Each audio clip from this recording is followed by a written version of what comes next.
The name Henry Wells doesn't ring a bell with most of us, but for many thousands of people in the South, they know at least part of his story. The year was 1878 when the tortured features of Henry Wells were superimposed on the courthouse window pane in Carrollton, Alabama.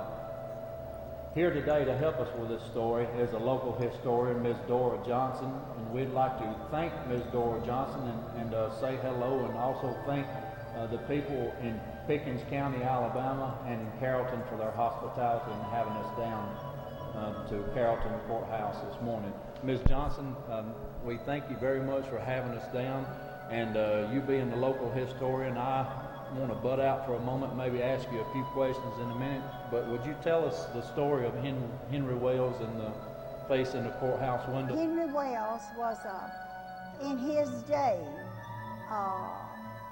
as a young man, we call them gangs this day and time, but I don't know what they called them in that day. But he had a little group of friends that was with him, and they would go all over the county, which there were no towns in that time. They were just little community stores. And they would go and break in those stores and take what they wanted and burn the stores. So he got the name of being, even he got put in jail for breaking. They caught him and his friends, but he was in jail at a different time in his life for burning a store. And the same day that the courthouse burned, he and his friends were in town. And so naturally they said, well, Henry and his bunch was here. So they just almost knew that Henry and his group had burned the courthouse. But they heard that there was some money that had come in and was here in the vault. And they tried to get into the vaults. They climbed in through the windows, two of them, Bill Burkhalter and Henry. And they could not get into the vault at all. It has 3 cement walls to it, so they couldn't get in. They got mad, put candles on every desk in the building, and just piled a lot of paper around the desk and set them on fire. They were long gone by the time the courthouse really caught on fire and burned so quickly. But they finally found him after 2 years. They found him on a farm, working in a farm at Fairfield. Well, he ran as most people do when they're caught, and they had to shoot him in the leg. But they brought him on to Carrollton, and they brought him in, and the sheriff had put him in jail, but then the word got out that they had found him. So naturally in Carrollton, everybody was concerned. They called Henry. So, and that day and time, you know what they did to people? They hung them. So the group of men got out in the middle of the street there, and the sheriff hid him up in the garage of this courthouse to save him from the crowd, because he just wasn't going to let them get him. And while this, what they called them, mobs, is that what they called them in that day? Lynch mobs. Lynch mobs, that's exactly what they were called. They were standing in the middle of the street out there, and suddenly a thunderstorm that just came up all of a sudden, and there was just a streak of lightning that hit that huge tree across the street in front of from this building.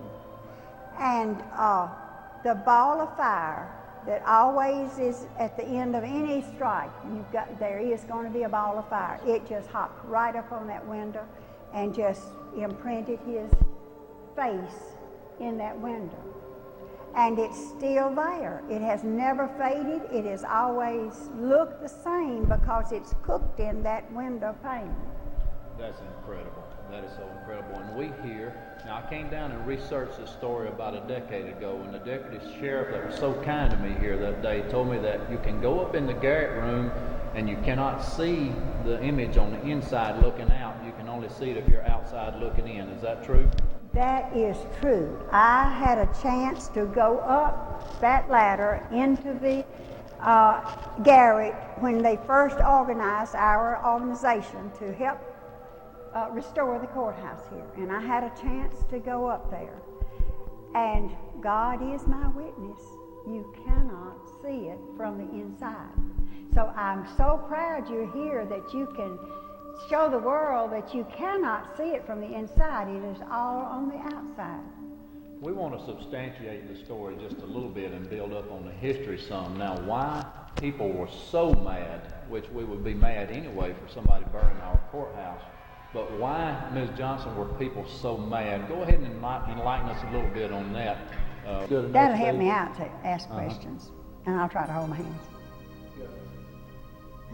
Now, Ms. Johnson, tell the people exactly why the people in the county were so mad at this particular incident, even though I know you'd be mad for someone burning your courthouse, but the Pickens County Courthouse, tell exactly some of the history and what had happened that had incensed them so much.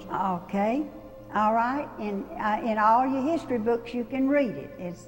It's essential, too, that the Yankees came through here when they burned the University of Alabama, and they just burned our courthouse just to be burning. They didn't really have to, but they did. And then the poor people finally got enough material. You know, back in that day, there wasn't any lumber companies. We were under occupation. And they had to bring all of this lumber and everything that's in the courthouse.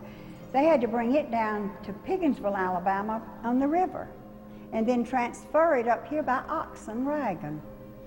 And they built it back, and the soldiers, that were still here over us, they helped even build the courthouse back.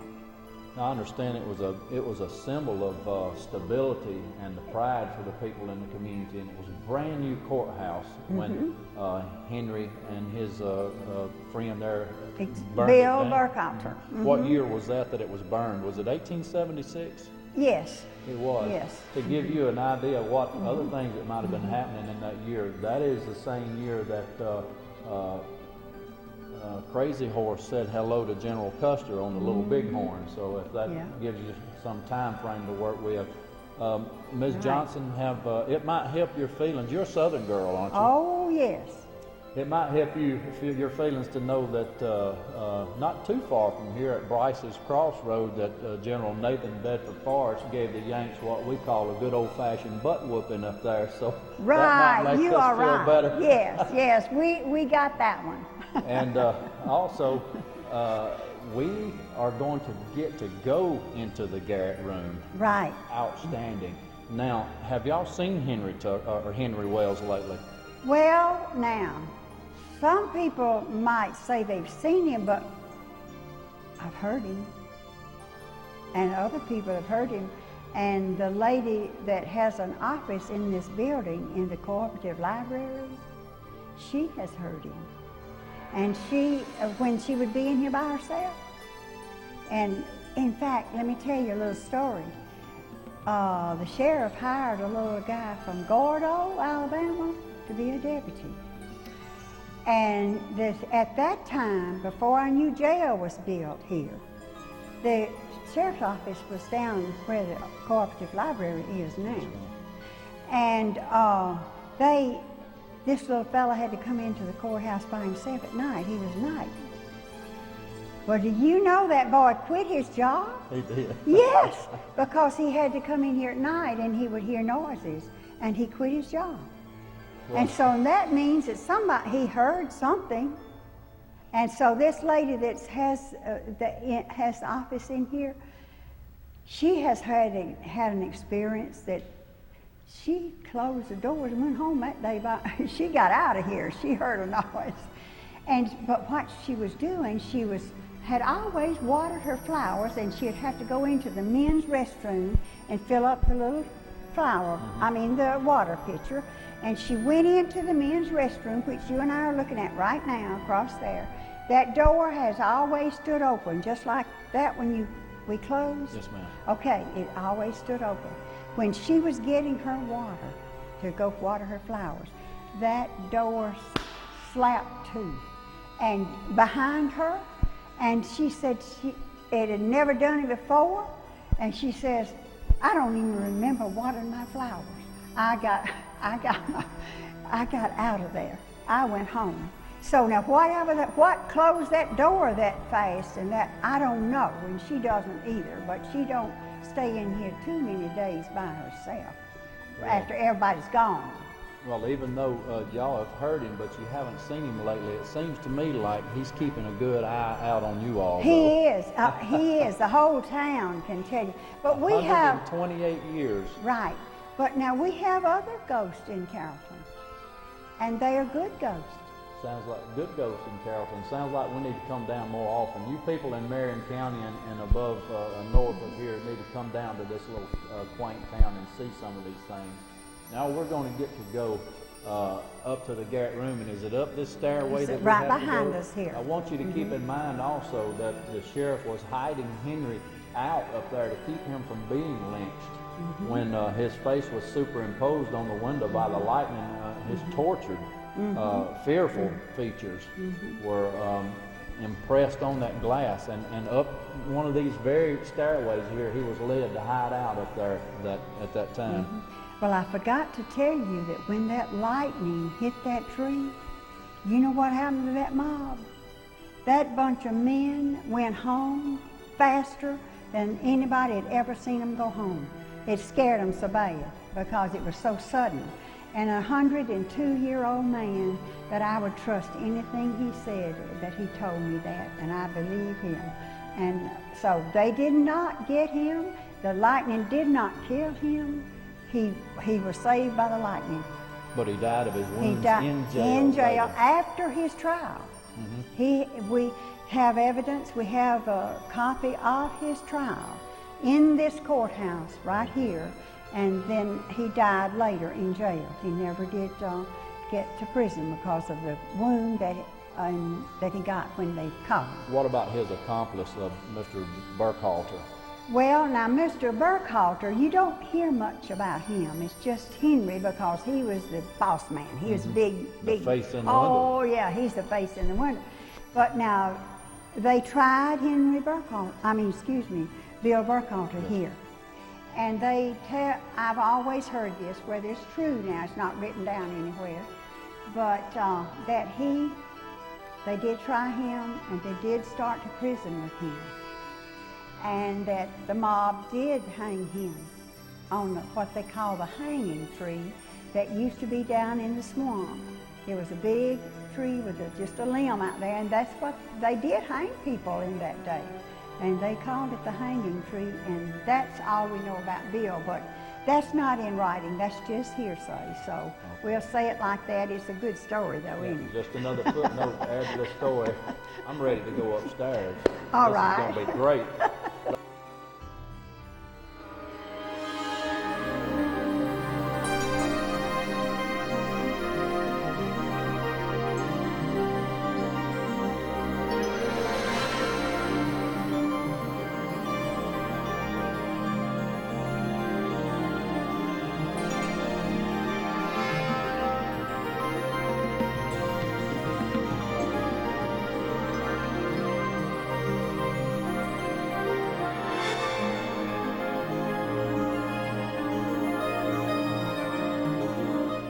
Wow, folks, I cannot believe that we got a chance to come up in the actual garret room where Henry Wells stood, and this is the very window. There's no telling how long it's been since somebody's been up here. This is one creepy place. You saw how high it was, coming up here where the sheriff hid him out, and it's no wonder that he tried to hide the man out up here. There's no floor. All we have is rafters and a spooky loft of a 1800s courthouse. This is the very window. It's been shot 1, 2, 3, 4 times at least with a .22 rifle, it looks like, and thank goodness for Alabama folklore that it's still here. Clarify a few things. This window has never been replaced, as the story goes. There came a hailstorm in 1927 or 28 that broke out almost every other window pane on this side of the courthouse except for this window pane. And one unusual fact is also that up here you cannot see any part of the image of Henry Wells on this window pane. You can only see it from the outside looking in.